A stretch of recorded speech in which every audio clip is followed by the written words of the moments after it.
Good afternoon friends, कैसे हैं आप सब। और उम्मीद करता हूं भाई के बिल्कुल अच्छे होंगे, बिल्कुल बिंदास होंगे, जहां पर भी होंगे बिल्कुल स्वस्थ होंगे भाई लोगों। अब से 2 दिनों के बाद ही यानी कि बृहस्पतिवार को इंडिया वर्सेस इंग्लैंड के बीच में तीसरे टेस्ट मैच की शुरुआत होने जा रही है। और उससे ठीक पहले एक ऐसा स्टेटमेंट ब्रेंडन मैकलम ने दिया है जिसे कहते हैं ना कि वाक युद्ध, यानी कि मैदान पर लड़ने से पहले सिर्फ बातों से लड़ाई करना। मैं आपको बताऊंगा क्या उन्होंने कहा है और भारतीय टीम अपनी प्लेइंग 11 को लेकर के क्या कड़क फैसला लेने जा रही है, क्या फैसला लिया गया है, किस स्टार खिलाड़ी को बाहर किया जाएगा, किस स्टार खिलाड़ी को अंदर किया जाएगा। ये तमाम इंफॉर्मेशन के साथ में स्पोर्ट्स टॉक आपके पास जुड़ चुका है।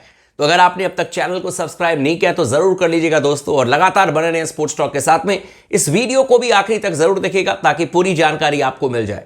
ये तो आपको पता होगा कि एटकिंसन इंग्लैंड की स्क्वाड में शामिल कर लिए गए हैं और उनके खेलने की पूरी संभावना है, क्योंकि ब्रेंडन मैकलम ने यह बात कही है कि एटकिंसन का रिकॉर्ड बड़ा शानदार है लॉर्ड्स में। जब मैंने चेक किया तो मैंने कहा कि हां ठीक है, रिकॉर्ड्स ठीक है एटकिंसन की, ठीक है। जोफ्रा आर्चर को लेकर के उन्होंने भारतीय टीम को चेतावनी दी है। ब्रेंडन मैकलम इंग्लैंड के कोच हारने के बाद इस तरीके की बयानबाजी कर रहे हैं कि जैसे मैंने आपको कहा ना कि वाक युद्ध, प्रेस कॉन्फ्रेंस में आकर के सिर्फ डराने की कोशिश, भारतीय टीम को डराने की, धमकाने की कोशिश की जा रही है, क्योंकि मैदान पर तो टीम इंडिया ने इनको छक्के छुड़ा दिए। तो अब प्रेस कॉन्फ्रेंस में इस तरीके का माहौल बनाया जा रहा है जैसे कि इनके साथ में कुछ हुआ ही नहीं है। 336 रनों से भारतीय टीम ने इनको हराया और ब्रेंडन मैकलम का कहना है कि कोई बात नहीं, हम हार गए, सीरीज अभी 1-1 की बराबरी पर है, 4 दिन का ब्रेक है और उसमें हमारे प्लेयर्स जो हैं बहुत ज्यादा समय नहीं है रिकवर करने का, इसीलिए हम उस हार को भुला करके नए मैच की तैयारी में लग चुके हैं। और हमारे पास में जोफ्रा आर्चर हैं, हमारे पास में एटकिंसन हैं। मैं एक ऐसी पिच बना रहा हूं जहां पर कि गेंद अतिरिक्त उछाल के साथ में आएगी, ग्रीन टॉप पिच होगी और भारतीय बल्लेबाजों से हम सवाल करेंगे। ब्रेंडन मैकलम का यह बयान, उन्होंने यहां तक कहा है कि यह एक रोमांचक टेस्ट मैच होगा लॉर्ड्स में और गेंदबाजों के लिए बहुत कुछ होगा। यह मैंने आपको पहले वीडियो में ही बता दिया था, लेकिन इन्होंने यहां तक कहा है जोफ्रा आर्चर को लेकर के कि वो पूरी ताकत के साथ सिलेक्शन के लिए अवेलेबल हैं and we are very excited.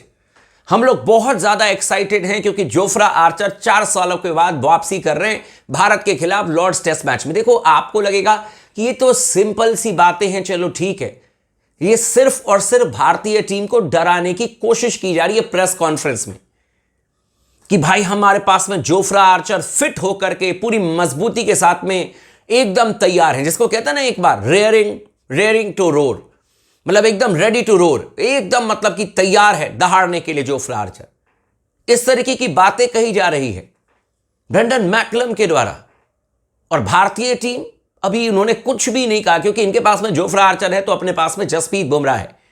लेकिन टीम इंडिया अपनी प्लेइंग 11 को लेकर के कुछ बड़े फैसले करने जा रही है लॉर्ड्स टेस्ट मैच को लेकर के, क्योंकि परसों से मुकाबले की शुरुआत है। लेकिन एक खिलाड़ी का जाना लगभग तय है प्लेइंग 11 में। मैं आपको डिटेल इंफॉर्मेशन भी दे दूंगा, लेकिन जो खबरें आ रही हैं इस समय लॉर्ड्स से, उसमें एक चीज आप मान करके चलो कि एक खिलाड़ी का जाना तय है। उनकी जगह पर कौन आएंगे वो भी मैं आपको बता देता हूं, आप लोग भी कमेंट जरूर कीजिएगा दोस्तों। और इस खिलाड़ी का नाम है नीतीश कुमार रेड्डी। मैं ये नहीं कह रहा हूं कि नीतीश कुमार रेड्डी कहीं से भी खराब प्लेयर है या मतलब कि उनमें अचानक ही मुझे कमी दिखने लगी, नहीं, ऐसा कुछ भी नहीं है। Is a very very talented allrounder, very talented allrounder. लेकिन भारतीय टीम को लॉर्ड्स में खेलना है और लॉर्ड्स में शार्दुल ठाकुर के पास में खेलने का अनुभव है। लॉर्ड्स में शार्दुल ठाकुर गेंदबाजी कर चुके हैं और संभवतः यहां पर एक जो बदलाव किया जाएगा, जो भारतीय टीम में एक चेंज करने की बात चल रही है, प्लेइंग 11 के बारे में भी मैं डिस्कस करूंगा, लेकिन जो एक बदलाव के बारे में चर्चा चल रही है वो ये है कि शार्दुल ठाकुर की जगह पर आप शार्दुल ठाकुर आ जाएंगे आपके नीतीश कुमार रेड्डी की जगह पर। ये बातें चल रही हैं और मेरे ख्याल से, मतलब आप लोग भी कमेंट कीजिए, मेरे ख्याल से ये सही फैसला होगा। इसमें कुछ भी गलत ऐसा नहीं है कि यार क्यों शार्दुल ठाकुर को बाहर मतलब कि अंदर लेकर के आ रहे हैं और नीतीश कुमार रेड्डी को बाहर क्यों कर रहे हैं, क्योंकि पहले टेस्ट मैच में भी शार्दुल ठाकुर ने मतलब प्लेइंग 11 में थे, ठीक है, परफॉर्मेंस अच्छा नहीं हुआ, उनको बाहर करके दूसरे टेस्ट मैच में नीतीश कुमार रेड्डी को लेकर के आए, इनका भी परफॉर्मेंस अच्छा नहीं हुआ। लेकिन नीतीश कुमार रेड्डी से ज्यादा बेहतर गेंदबाज आपके पास में शार्दुल ठाकुर हैं।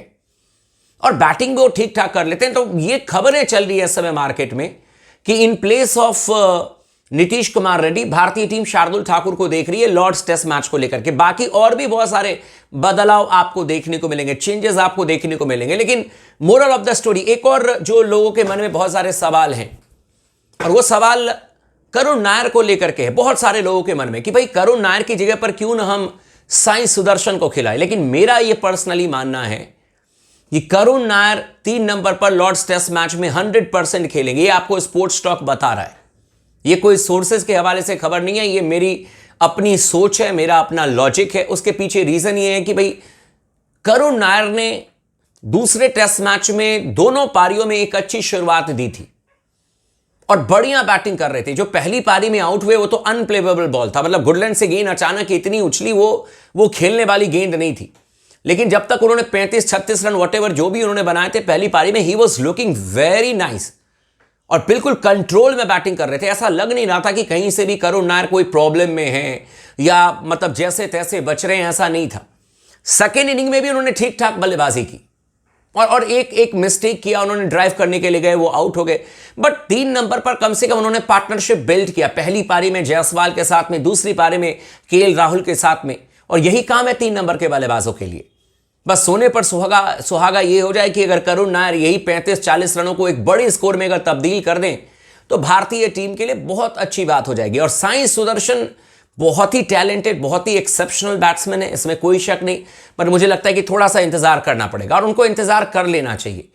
तो मेरा वोट है करुण नायर को। 3 नंबर पर करुण नायर ही आपके लिए खेलते हुए नजर आएंगे। मुझे नहीं लगता कि यहां पर साई सुदर्शन आएंगे करुण नायर की जगह पर, ये आप मान करके चलें। और दूसरी बात यह है कि in place of Nitish Kumar Reddy भारतीय टीम मैनेजमेंट शार्दुल ठाकुर को लाने के बारे में सोच रही है। पॉसिबिलिटी है कि शार्दुल ठाकुर आपके लिए खेलते हुए नजर आए। जसप्रीत बुमराह की वापसी जो है वो बिल्कुल तय है, इसमें कोई डाउट नहीं है। इंग्लैंड की तरफ से जैसे मैंने आपको बताया कि बार बार इनकी तरफ से जोफ्रा आर्चर कहा जा रहा है, तो वो आर्चर तो खेलेंगे और गेस एटकिंसन को भी ये खिलाने के बारे में सोच रहे हैं। और ब्रेंडन मैकलम ने तो इशारा भी कर दिया कि हमारे कुछ खिलाड़ी थके हुए हैं, क्योंकि बैक टू बैक अभी हमने मैचेस खेले हैं और तीसरे टेस्ट मैच में बहुत ज़्यादा गैप है नहीं।